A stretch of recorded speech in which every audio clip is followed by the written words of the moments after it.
Ponneri sir பதிவாளர் அலுவலகத்தில் சோதனை நடத்திய லஞ்ச ஒழிப்பு போலீசார் கணக்கில் வராத 79,000 ரூபாயை பறிமுதல் செய்தனர்.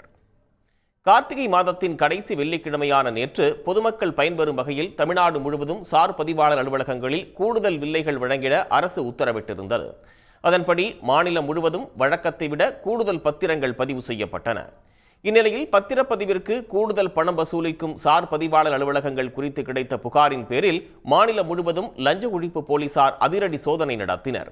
அதன் ஒரு பகுதியாக திருவள்ளூர் மாவட்டம் பொன்னேரியில் உள்ள சார் பதிவாளர் அலுவலகத்தில் லஞ்ச ஒழிப்புத்துறை போலீசார் திடீர் சோதனையில் ஈடுபட்டனர். அதில் கணக்கில் வராத 79,100 ரூபாய் பணத்தை பறிமுதல் செய்தனர். மேலும் அலுவலகத்தில் இருந்து முக்கிய ஆவணங்களும் கோப்புகளும் சிக்கியதாகவும் தகவல் வெளியாகியுள்ளது.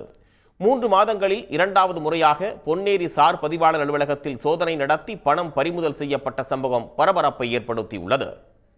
இதனிடையே ஈரோடு மாவட்டம் காஞ்சிக்கோவில் அருகே பள்ளப்பாளையத்தில் பட்டா மாறுதல் செய்து கொடுத்ததற்கு லஞ்சம் வாங்கிய மண்டல துணை வட்டாட்சியர் மற்றும் கிராம நிர்வாக அலுவலரை லஞ்ச ஒழிப்பு போலீசார் கைது செய்தனர்.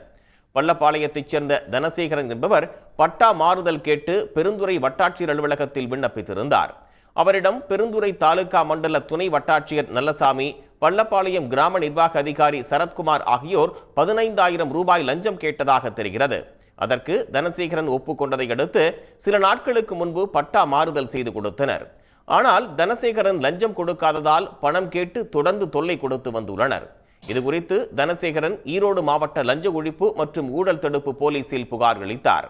அவர்களின் அறிவுறுத்தல்படி தனசேகரன் 15,000 ரூபாய் லஞ்ச பணத்தை கொடுத்த போது துணை வட்டாட்சியர் நல்லசாமி, பள்ளப்பாளையம் கிராம நிர்வாக அதிகாரி சரத்குமார் ஆகியோரை கையும் களவுமாக கைது செய்தனர்.